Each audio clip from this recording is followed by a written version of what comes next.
chapter we will be taking a look at the timer, the temperature switch, and the water level switch.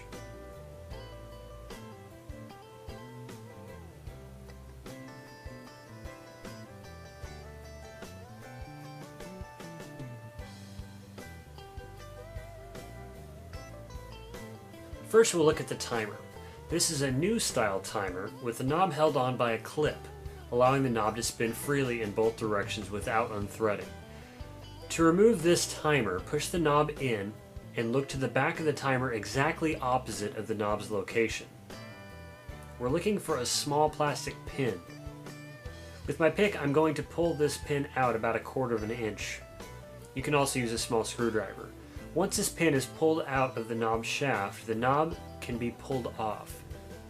The two halves of the shaft expand when the pin is in place, holding the knob in position. With this pin slid out, they can contract inward, releasing the knob unbroken. Next, we need to pop off this indicator disc. This exposes a 3/16 inch screw.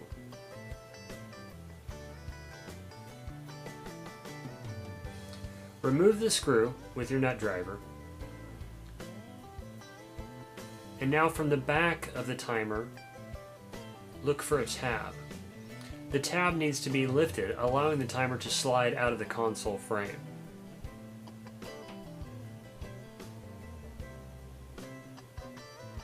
There is a clip on the wiring harness which needs to be lifted to unplug it.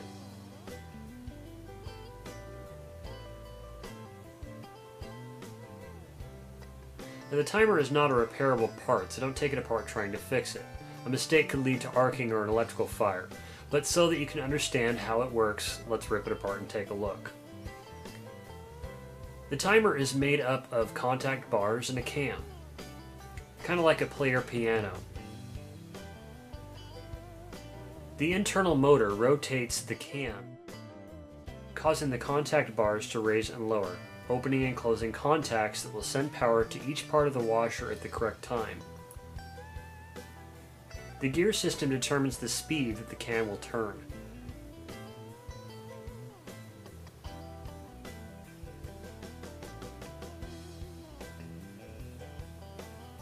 The symptoms of a bad timer would be sticking on one particular part of the cycle, power not being supplied to a particular component when it should be, or an electrical arcing sound or smell. This is an older style timer. The knob is threaded on. To replace this style, all the steps are the same. However, to remove the knob, push it in, hold the indicator disc, and rotate the top counterclockwise. The basic mechanics have not changed. There are grooves on all washer timers that, like a puzzle piece, can only allow the indicator disc to go on one way. This ensures that the washer will point at the correct portion of the cycle.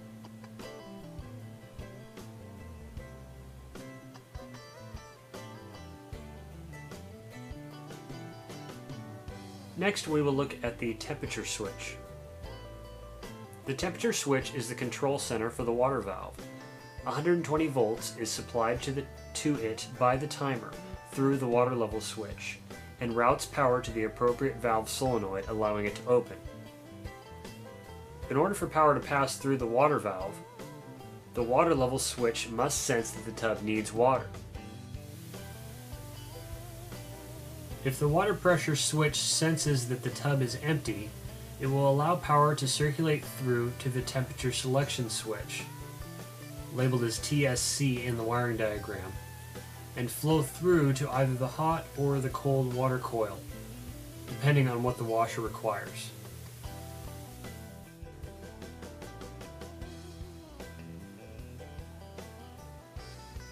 Now, this part is rare to fail, but in the event that you do need to replace it, I'm going to show you how.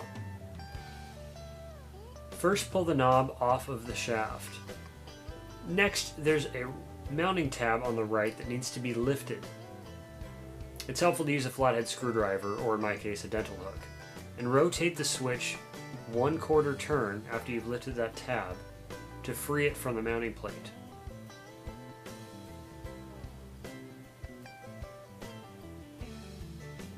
There's a square cutout that receives the switch. simply insert the new switch at the same angle and twist clockwise, locking it into place. Now there's a few things that need to happen for a newer style washer to agitate. Older models would perform the agitation portion of the cycle with the lid open. However, on newer models, Whirlpool has eliminated this for safety. Power flows through the closed lid switch, telling the washer that it is safe to agitate or to spin depending on what part of the cycle the timer is set to perform. I'm going to be doing a few things here to demonstrate how the water level, also named the pressure switch, functions. First, I will set the washer to the start portion of the cycle and fill. The switch senses that the tub is empty, so it sends power through the temperature switch to the valve. When I apply pressure to the switch by blowing on this hose, the washer thinks that it is full and it will agitate. If the lid switch is closed, and it says that it's safe to proceed.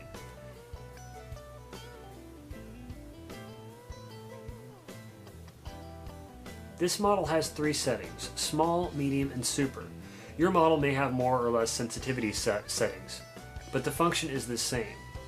The hose that I was blowing on earlier attaches to the bottom of the tub.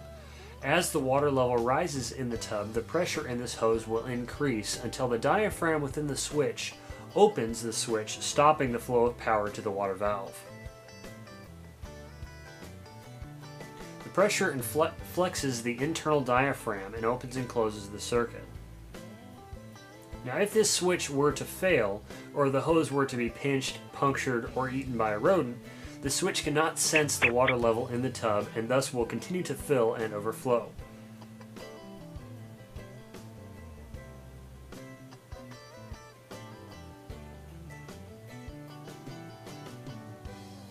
If you've determined that you need to replace this switch, it can be removed in the same way as the temperature switch.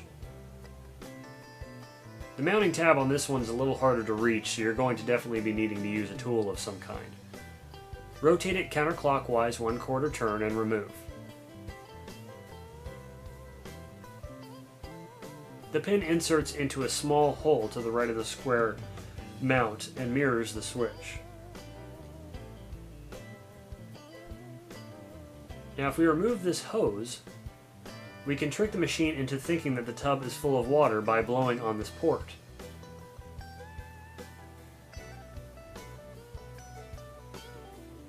This can help to isolate if the problem is with the switch or a small hole or obstruction within the hose attached to the tub. The plug that attaches to the switch is shaped in such a way that it can only be inserted in the correct direction.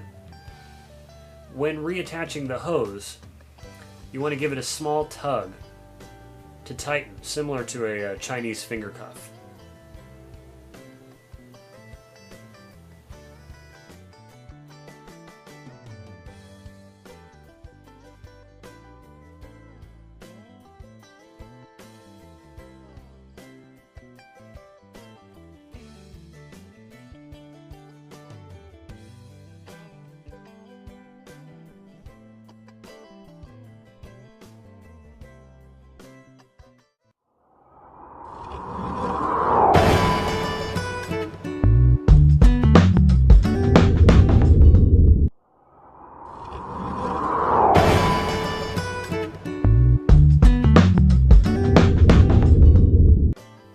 In this chapter, we will be taking a look at the timer, the temperature switch, and the water level switch.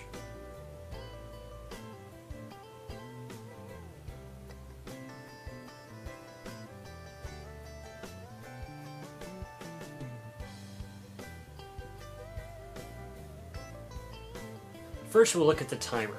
This is a new style timer with the knob held on by a clip, allowing the knob to spin freely in both directions without unthreading. To remove this timer, push the knob in and look to the back of the timer exactly opposite of the knob's location. We're looking for a small plastic pin. With my pick, I'm going to pull this pin out.